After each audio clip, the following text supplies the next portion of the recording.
Hello all, myself Soumya KS, working as an assistant professor in Department of Commerce, GFGC Brahmasagara. In this video, we shall discuss about various functions of merchandising manager.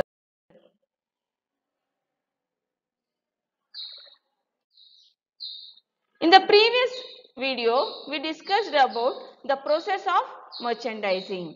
The process of merchandising includes understanding consumer needs, identifying the sources of merchandise, then deciding the right assortment of the merchandise, and planning the distribution of merchandise to different locations in the right quantity, then deciding about the pricing of those merchandise, then communicating merchandising offers through various medias to the consumers, and then taking feedback from consumers.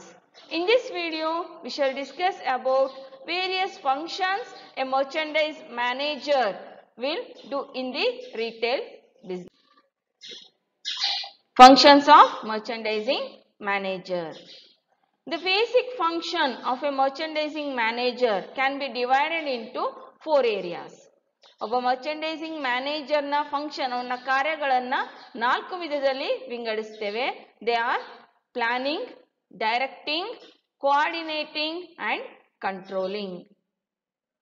Let's see what he will do in planning.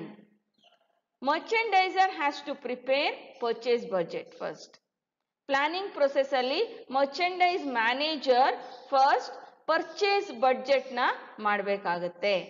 Purchase of merchandise is based on estimated sales, objectives of organization and expected return. ಅವನು ಈ purchase budget ನ estimated sales, organisation ನ objective ಹಾಗೂ expected returns base ಮೇಲೆ ಮಾಡಬೇಕಾಗುತ್ತೆ. Then merchandise plan is prepared for the entire organization, that is store wise, department wise and also product wise. ಈ purchase budget ನ ಏನ್ ಮಾಡ್ತಾರೆ merchandise plan ಅಲ್ಲಿ, ಇದನ್ನ not just for one particular product ಅಥವಾ department ಗೆ ಅಲ್ಲ, product wise, department wise and whole retail store wise prepare ಮಾಡಬೇಕಾಗುತ್ತೆ. Then the plan also determines new products to be added and old products to be deleted based on prospects of the sale. ಈಗ previous ನಾವು ಯಾವ product ತಗೊಂಡಿರ್ತೀವಿ ಅದನ್ನೇ continue ಮಾಡಬೇಕು ಅಂತಿಲ್ಲ. In case those products are not sold or the profit has not came from those products, then he can delete those products from the purchase list and he can add few other products depending on the need of the customer. He has to prepare this product budget. The next function is directing. The merchandise manager has to prepare and give guidelines and directions to buying department regarding quantity and budget of purchase. ಇಲ್ಲಿಗ first function ಅಲ್ಲಿ ಅವನು plan ಮಾಡಿರ್ತಾನೆ retail merchandise manager regarding purchases, ಯಾವ ರೀತಿ purchases, ಯಾವ products ನ purchase ಮಾಡಬೇಕು, what should be the quantity, what should be the price, product wise, department wise ಅವ್ರೇನು ಪ್ರಿಪೇರ್ ಮಾಡಿರ್ತಾರೆ ಬಡ್ಜೆಟ್ ನ, ಆ ಬಡ್ಜೆಟ್ ನ ಅವರು ನೆಕ್ಸ್ಟ್ ಪರ್ಚೇಸ್ ಡಿಪಾರ್ಟ್ಮೆಂಟ್ ಗೆ ಕೊಡ್ಬೇಕಾಗುತ್ತೆ. ಕೊಟ್ಟು ಕ್ವಾಂಟಿಟಿ ಅಂಡ್ ಎಷ್ಟು ಕ್ವಾಂಟಿಟಿನಲ್ಲಿ ಬೇಕು ಪರ್ಚೇಸ್ ಮಾಡಬೇಕು ಅನ್ನೋದಕ್ಕೆ ಅವನು ಗೈಡ್ಲೈನ್ಸ್ ನ ಕೊಡಬೇಕಾಗುತ್ತೆ. Then he may also direct the terms of purchase. Terms of purchase ಅನ್ನು ಅವರು ತಿಳಿಸಬಹುದು.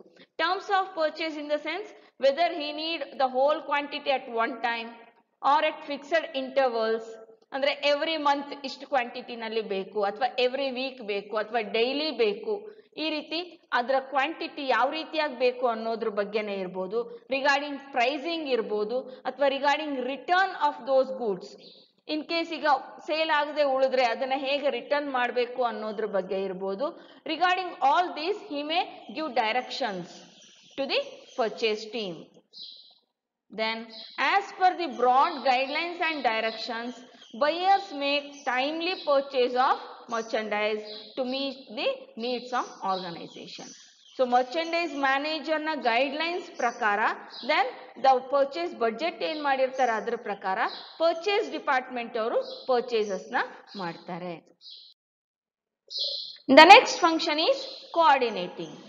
In this, merchandise manager undertakes balancing, timing and synchronizing the activities of buying and selling. ಈಗ ಆಲ್ರೆಡಿ ಅವರು ಪರ್ಚೇಸ್ ಡಿಪಾರ್ಟ್ಮೆಂಟ್ಗೆ ಏನೇನು ಬೇಕು ಅನ್ನೋ ಲಿಸ್ಟ್ ಕೊಟ್ಟಿರ್ತಾರೆ, ಹಾಗೆ ಗೈಡ್ಲೈನ್ಸ್ ಕೊಟ್ಟಿರ್ತಾರೆ ಮರ್ಚೆಂಡೈಸ್ ಮ್ಯಾನೇಜರ್. ಅದ್ರ ಜೊತೆನಲ್ಲಿ ಈಗ ಅಟ್ ಪ್ರೆಸೆಂಟ್ ಇರ್ತಕ್ಕಂಥ ಪ್ರಾಡಕ್ಟ್ಸ್ ಜೊತೆ ಅವರು ಬ್ಯಾಲೆನ್ಸ್ ಮಾಡಬೇಕಾಗುತ್ತೆ. Timing and synchronising. ಯಾವಾಗ ಸೇಲ್ಗೆ ಆರ್ಡರ್ ಬರುತ್ತೆ, ಕಸ್ಟಮರ್ ರಿಕ್ವೈರ್ಮೆಂಟ್ ಬರುತ್ತೆ, ಆ ಟೈಮಲ್ಲಿ ಅಲ್ಲಿ ಮರ್ಚೆಂಡೈಸ್ ಇರಬೇಕು. There should not be any shortages. ಆ ರೀತಿಯಾಗಿ ಅವರು ಬ್ಯಾಲೆನ್ಸಿಂಗ್, ಸಿಂಕ್ರೊನೈಸಿಂಗ್ ಮಾಡಬೇಕಾಗುತ್ತೆ. That we call as coordinating. He takes periodic stock report from each stores, monitors stock level and determines purchases to be made. Every day ಯಾವ products ಖಾಲಿ ಆಗಿದೆ ಅನ್ನೋದ್ರ ಬಗ್ಗೆ ಅವರು ರಿಪೋರ್ಟ್ಸ್ ನ ತಗೋಬೇಕಾಗುತ್ತೆ. ಸ್ಟೋರ್ ನಲ್ಲಿ ಯಾರು ಇರ್ತಾರೆ, ಸ್ಟೋರ್ ಮ್ಯಾನೇಜರ್ ಇಂದ ಮರ್ಚೆಂಡೈಸ್ ಮ್ಯಾನೇಜರ್ ರಿಪೋರ್ಟ್ಸ್ ನ ತಗೋಬೇಕು. ಎವ್ರಿ ಡೇ ಯಾವ ಸ್ಟಾಕ್ ಯಾವ ಕ್ವಾಂಟಿಟಿ ನಲ್ಲಿದೆ. So that in case of shortages he can make the order, purchase orders ನ ಮಾಡಬಹುದು. ಜಾಸ್ತಿ ಇದ್ದಾಗ ಅದಕ್ಕೆ ಕಮ್ಮಿ ಕ್ವಾಂಟಿಟಿನಲ್ಲಿ ತರಿಸಬಹುದು, ಅಥವಾ ಆ ಪ್ರಾಡಕ್ಟ್ ನ ಆ ಡೇ ನಲ್ಲಿ ಅಥವಾ ಆ ಪರ್ಟಿಕ್ಯುಲರ್ ಟೈಮ್ ಪೀರಿಯಡ್ ಅಲ್ಲಿ ಡಿಲೀಟ್ ಮಾಡಬಹುದು. Then he also coordinates buying efforts of different buyers of the organization. ಬೇರೆ ಬೇರೆ ಡಿಪಾರ್ಟ್ಮೆಂಟ್ ಅಲ್ಲಿ ಇರ್ತಕ್ಕಂತಹ ಪರ್ಚೇಸ್ ಡಿಪಾರ್ಟ್ಮೆಂಟ್ ಅವ್ರ ಜೊತೆನಲ್ಲಿ ಅವನು ಕೋಆರ್ಡಿನೇಟ್ ಮಾಡಬೇಕಾಗುತ್ತೆ. And the next function is controlling. He controls entire operations of merchandising, that is buying, issue of merchandise to the store, visual display, pricing of sale and sales promotion activities. ಇಲ್ಲಿ ಕೇವಲ ಪರ್ಚೇಸ್ಗೆ budget ಮಾಡೋದು, then ಅದನ್ನು coordinate ಮಾಡೋದು, purchase team ಅವರಿಗೆ guidelines ಕೊಡೋದು ಅಷ್ಟೇ ಅಲ್ಲ. He do all these things, all these operations. He controls this buying, then issue of merchandise to the store ಅಲ್ಲಿ ಡಿಸ್ಪ್ಲೇಗೆ ಮಾರಾಟ ಮಾಡೋದಕ್ಕೆ ಎಷ್ಟನ್ನ ಕೊಡಬೇಕು, ಎಷ್ಟನ್ನ ಗೋಡೌನ್ ಅಲ್ಲಿ ಇಟ್ಟಿರ್ಬೇಕು, ವೇರ್ ಹೌಸ್ ಅಲ್ಲಿ ಇಟ್ಟಿರ್ಬೇಕು, ಬ್ಯಾಕ್ ಆಫೀಸ್ ಇರಬೇಕು ಅನ್ನೋದ್ರ ಬಗ್ಗೆ ಅವನು ಡಿಸೈಡ್ ಮಾಡಿರ್ತಾನೆ. ದೆನ್ ಅದನ್ನ ವಿಜುವಲ್ ಡಿಸ್ಪ್ಲೇ ಹೇಗೆ ಮಾಡಬೇಕು, ಯಾವ ರೀತಿನಲ್ಲಿ ಆರ್ಗನೈಸ್ ಮಾಡಬೇಕು ವಿಜುವಲ್ ಡಿಸ್ಪ್ಲೇಗೆ, ಪ್ರೈಸಿಂಗ್ ಯಾವ ತರ ಇರಬೇಕು, and then sales promotion activities, ಅದರ ರಿಲೇಟೆಡ್ ಪಾಂಪ್ಲೆಟ್ಸ್. ನಾವೀಗ ರಿಟೇಲ್ ಸ್ಟೋರ್ಗೆ ಹೋದಾಗ ನೋಡ್ಬೋದು, ಅಲ್ಲಿ ಹೋಗ್ತಿದ್ದಂಗೆ ಎಂಟ್ರಿನಲ್ಲಿ ನಮಗೊಂದು ಪಾಂಪ್ಲೆಟ್ಸ್ ಪ್ರಿಂಟೆಡ್ ಲೆಟೌಟ್ಸ್ ಕೊಡ್ತಾರೆ ನಮಗೆ. ಅದರಲ್ಲಿ ನಿಮಗೆ ಲೀಫ್ಲೆಟ್ ಕೊಡ್ತಾರೆ. ಆ ಲೀಫ್ಲೆಟ್ ಅಲ್ಲಿ ಡೀಟೇಲ್ಸ್ ಇರುತ್ತೆ, ಯಾವ್ಯಾವ ಪ್ರೈಸ್ಗೆ ಆಫರ್ಸ್ ಇದೆ, ಯಾವುದು ಕಡಿಮೆ ಪ್ರೈಸ್ಗಿದೆ, ಪ್ರಮೋಷನಲ್ ಮೆಷರ್ಸ್ ಏನೇನು ಮಾಡಿದ್ದಾರೆ ಅನ್ನೋದೆಲ್ಲನೂ ಡೀಟೇಲ್ಸ್ ವಿತ್ ಪ್ರೈಸ್ ಕೊಟ್ಟಿರ್ತಾರೆ. ಈ ರೀತಿಯಾದಂಥ ಪ್ರಮೋಷನಲ್ ಆಕ್ಟಿವಿಟೀಸ್ನೂ ಸಹ ಮರ್ಚೆಂಡೈಸಿಂಗ್ ಮ್ಯಾನೇಜರ್ ಡಿಸೈಡ್ ಮಾಡ್ತಾರೆ. Then he periodically takes stock reports to determine financial implication of investment on merchandise. Periodically, maybe weekly or daily, ಅವನು ಅದರ ಸ್ಟಾಕ್ ರಿಪೋರ್ಟ್ಸ್ ನ ತಗೊಂಡು ಸೊ ಎಷ್ಟು ಫೈನಾನ್ಷಿಯಲ್ ಇಂಪ್ಲಿಕೇಶನ್ ಏನಾಗಿದೆ, ಈ merchandise purchase and sale, display, pricing, offers, ಇದೆಲ್ಲದರಿಂದ financial implication ಏನಾಗಿದೆ ಅನ್ನೋದನ್ನ ಅನಾಲಿಸಿಸ್ ಮಾಡ್ತಾರೆ. Then ascertains return on investment store wise, category wise and product wise to determine which product is contributing to the profits of the organization. ಅವನು ಈ analysis ಮಾಡೋದು ಸುಮ್ಮನೆ analysis ಮಾಡಿ ಬಿಡೋದಿಲ್ಲ. ಇದ್ರ ನಂತರ ಅವನು return on investment, particular product wise ಎಷ್ಟು ಬಂದಿದೆ, ಒಂದು ಪರ್ಟಿಕ್ಯುಲರ್ ಡಿಪಾರ್ಟ್ಮೆಂಟ್, ಈಗ ಸ್ಟೇಷನರಿ, ಫ್ಯಾಷನ್, ಗ್ರಾಸರೀಸ್, ಈ ತರ ಡಿಪಾರ್ಟ್ಮೆಂಟ್ಸ್ ಏನಿದೆ ಆ ಡಿಪಾರ್ಟ್ಮೆಂಟ್ ವೈಸ್ ಎಷ್ಟು ಪ್ರಾಫಿಟ್ ಬಂದಿದೆ, ದೆನ್ ವಿತ್ ಕ್ಯಾಟಗರಿ ವೈಸ್ ಏನೇನು ಬಂದಿದೆ ಅನ್ನೋದನ್ನ ಹೋಲ್ ಸ್ಟೋರ್ಗೆ plus product or category wise, then department wise on return on investment ನ ಕ್ಯಾಲ್ಕುಲೇಟ್ ಮಾಡ್ತಾರೆ. And then cost cutting measures are adopted to increase profitable lines.